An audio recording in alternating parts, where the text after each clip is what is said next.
श्रोता मावली, बहुत अच्छी वेद विद्या, ब्रह्म विद्या, पुराण विद्या, शिव जी का अति प्रिय शिव पुराण, जिससे समस्त पाप संकट, पाप ताप, वेदना, पूर्व जन्म के खोटे कर्म, दुर्भाग्य सब भून जाते हैं, सब राग बन जाते हैं, सब खाक बन जाते हैं और अंत में शिवलोक की प्राप्ति होती है। पहले में शिव पुराण का महात्म्य जो 7 अध्याय में वो हम वाचन कर चुके हैं, विश्लेषण भी हो चुका है। अब ये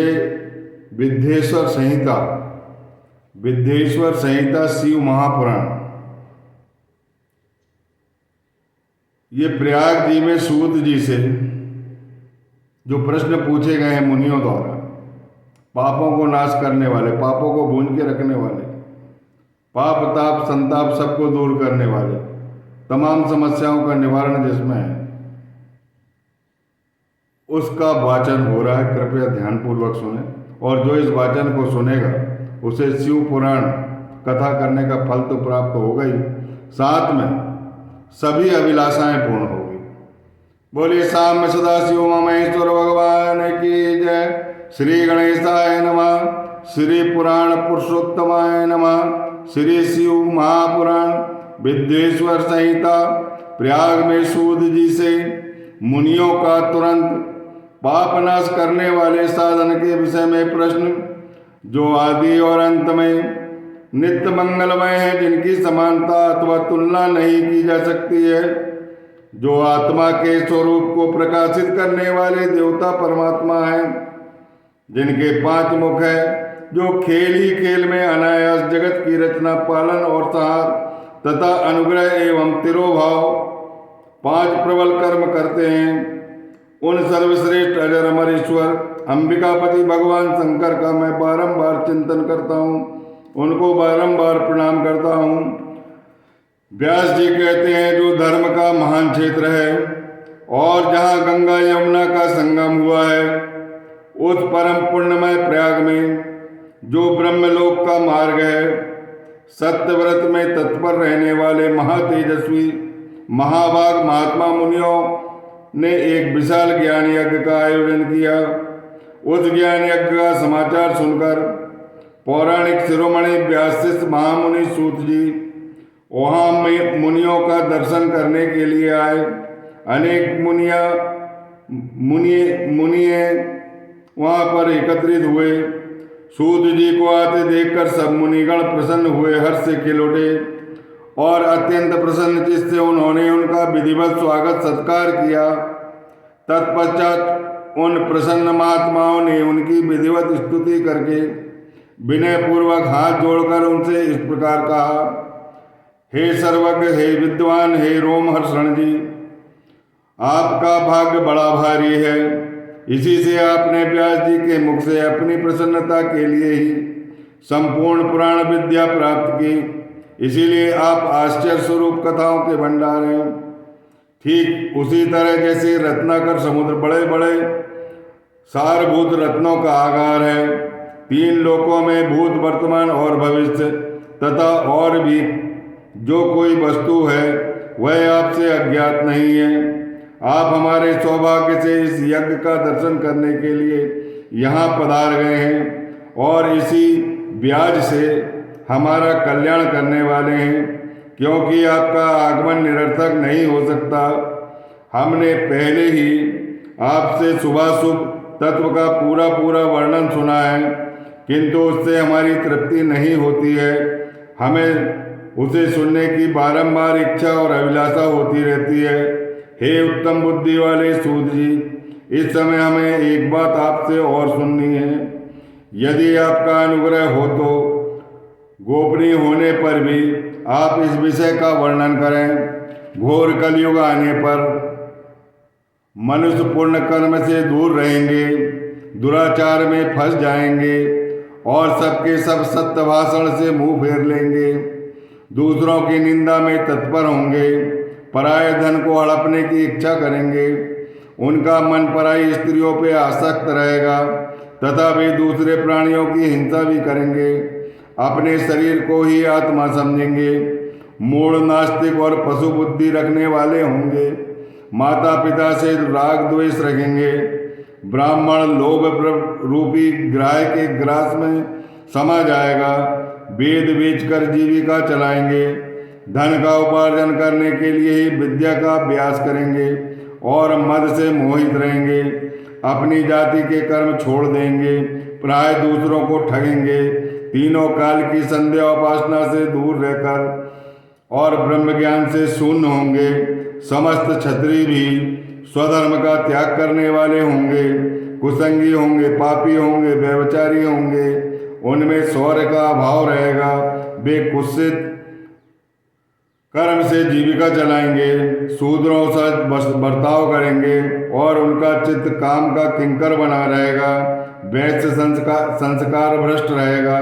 स्वधर्म त्यागी रहेगा। कुमार की धनोपार्जन परायण तथा नापतौल में अपनी कुत्सित वृत्ति का परिचय देने वाला रहेगा। इसी तरह शूद्र ब्राह्मणों के आचार में तत्पर रहेंगे। उनकी आकृति उज्ज्वल होगी, अर्थात वे अपना कर्म धर्म छोड़कर उज्ज्वल वेशभूषा से विभूषित हो व्यर्थ घूमते रहेंगे। वे स्वभावतः ही अपने धर्म का त्याग करने वाले होंगे। उनके विचार धर्म के प्रतिकूल होंगे। वे कुटिल और द्विज निंदक होंगे। यदि धनी हुए तो कुकर्म में लग जाएंगे। विद्वान हुए तो वाद विवाद की कुचेष्टा करेंगे। अपने को कुलीन मानकर चारों वर्णों के साथ वैवाहिक संबंध स्थापित करेंगे। समस्त वर्णों को अपने संपर्क से भ्रष्ट करेंगे। वे लोग अपनी अधिकार सीमा से बाहर आकर द्विज को सत्कर्मों का अनुष्ठान करने वाले होंगे। कलयुग की स्त्रियां प्राय सदाचार भ्रष्ट और पति का अपमान करने वाली होंगी। सास ससुर से द्रोह करेगी। किसी से उन्हें भय नहीं रहेगा। मलिन भोजन करेंगी। कुत्सित हाव भाव में तत्पर होंगी। उनकी शील स्वभाव बहुत बुरा होगा और वे अपने पति की सेवा से सदा विन्मुख रहेंगी। हे सूत जी, इस तरह जिनकी बुद्धि नष्ट हो गई है, जिन्होंने अपने धर्म का त्याग कर दिया है, ऐसे लोगों को इहलोक और परलोक में उत्तम गति कैसे प्राप्त होगी? इसी चिंता से हमारा मन सदा व्याकुल रहता है। परोपकार के समान दूसरा कोई धर्म नहीं है। अतः जिस छोटे से उपाय से इन सबके पापों का तत्काल नाश हो जाए, उसे इस समय कृपा पूर्वक बताइए और हमें कृतार्थ कीजिए, क्योंकि आप समस्त सिद्धांतों के ज्ञाता हैं। व्यास जी कहते हैं, उन भवित आत्मा मुनियों की यह बात सुनकर सूत जी मन ही मन भगवान शंकर का स्मरण करने लगे और उनसे इस प्रकार बोले। यह अध्याय 1 हुआ। सूत जी कहते हैं, हे साधु महात्माओं, आपने बहुत अच्छी बात पूछी है। आपका यह प्रश्न तीनों लोगों का हित करने वाला है। मैं गुरुदेव व्यास का स्मरण करके आप लोगों के स्नेहवश इस विषय का वर्णन करूंगा। आप आदर पूर्वक सुनेंगे। सबसे उत्तम जो शिव पुराण है वह वेदांत का सार सर्वस्व है तथा वक्ता और श्रोता का समस्त पाप राशियों से उद्धार करने वाला है। इतना ही नहीं, वह परलोक में परमार्थ वस्तु को देने वाला है। कली काल की कलमश राशि का विनाश करने वाला है। उससे भगवान शिव के उत्तम यश का वर्णन होगा। हे ब्राह्मणों, धर्म अर्थ काम मोक्ष इन चारों पुरुषार्थ को देने वाला यह पुराण सदा ही अपने प्रभाव की दृष्टि से वृद्धि या विस्तार को प्राप्त हो रहा है। हे विप्रवरों, उस सर्वोत्तम शिव पुराण के अध्ययन मात्र से वे कलयुग के पाप आसक्त जीव श्रेष्ठतम गति को प्राप्त हो जाएंगे। कलयुग के महान उत्पात तभी तक जगत में निर्भय होकर विचरेंगे जब तक यहाँ शिव पुराण का उदय नहीं होगा। इस वेद के तुल्य माना जाता है। यह वेद कल्प पुराण का सबसे पहले भगवान शिव ने ही प्रणयन किया था। विद्वेश्वर संहिता, रुद्र संहिता, विनायक संहिता, उमा संहिता, मात्र संहिता, एकादश रुद्र संहिता, कैलाश संहिता, शतरुद्र संहिता, कोटि रुद्र संहिता, सहस्त्र कोटि रुद्र संहिता, वायवी संहिता तथा धर्म संहिता। इस प्रकार इस पुराण के 12 भेद या खंड हैं। ये 12 संहिताएं हैं, अत्यंत पुण्यमय मानी गई है। हे ब्राह्मणों, अब मैं उनके श्लोकों की संख्या बता रहा हूँ, आप लोग वह आदर पूर्वक सुने। विद्येश्वर संहिता में 10,000 श्लोक है। रुद्र संहिता में विनायक संहिता, उमा संहिता और मात्र संहिता, इनमें से प्रत्येक में 8-8 हजार श्लोक हैं। हे ब्राह्मणों, एकादश रुद्र संहिता में 13,000 श्लोक हैं। कैलाश संहिता में 6,000 श्लोक हैं। शतरुद्र संहिता में 3,000 श्लोक है। कोटि रुद्र संहिता में 9,000 श्लोक है। सहस्त्र कोटि रुद्र संहिता में 11,000 श्लोक है। वायवी संहिता में 4,000 श्लोक है। धर्म संहिता में 12,000 श्लोक है। इस प्रकार मूल शिव पुराण की श्लोक संख्या 1 लाख है, परंतु व्यास जी ने उन्हें 24,000 श्लोकों में संक्षिप्त कर दिया है। पुराण की क्रम संख्या के विचार से इस शिव पुराण का चौथा स्थान है। इसमें 7 संहिताएं हैं। पूर्व काल में भगवान शिव ने श्लोक की दृष्टि से 100 करोड़ श्लोक वाला एक पुराण ग्रंथ ग्रथित किया था। सृष्टि में आदि में निर्मित हुआ वह पुराण साहित्य अत्यंत विस्तृत था। फिर द्वापर आदि युगों में व्यास जी ने, महर्षियों ने जब इस पुराण का 18 भागों में विभाजन कर दिया, उस समय संपूर्ण पुराणों का संक्षिप्त स्वरूप केवल 4 लाख श्लोकों का ही रह गया। उस समय उन्होंने शिव पुराण का 24,000 श्लोक में प्रतिपादन किया। यही इसके श्लोकों की संख्या है। यह वेद तुल्य पुराण 7 संहिताओं में बटा हुआ है। इसकी पहली संहिता का नाम विद्येश्वर संहिता है। दूसरी संहिता का नाम रुद्र संहिता है। तीसरी संहिता का नाम शतरुद्र संहिता है। चौथी संहिता का नाम कोटि रुद्र संहिता है। पांचवी संहिता का नाम उमा संहिता है। छठी संहिता का नाम कैलाश संहिता है। सातवीं संहिता का नाम वायवी संहिता है। इस प्रकार ये 7 संहिताएं मानी गई है। इन 7 संहिताओं से युक्त दिव्य शिव पुराण वेद के तुल्य प्रमाणिक तथा सबसे उत्कृष्ट गति प्रदान करने वाला है। यह निर्मल शिव पुराण भगवान शिव के द्वारा ही प्रतिपादित है। इसे शिव शिरोमणि भगवान व्यास ने संक्षेप में संकलित किया है। यह समस्त जीव समुदाय के लिए उपकारक है।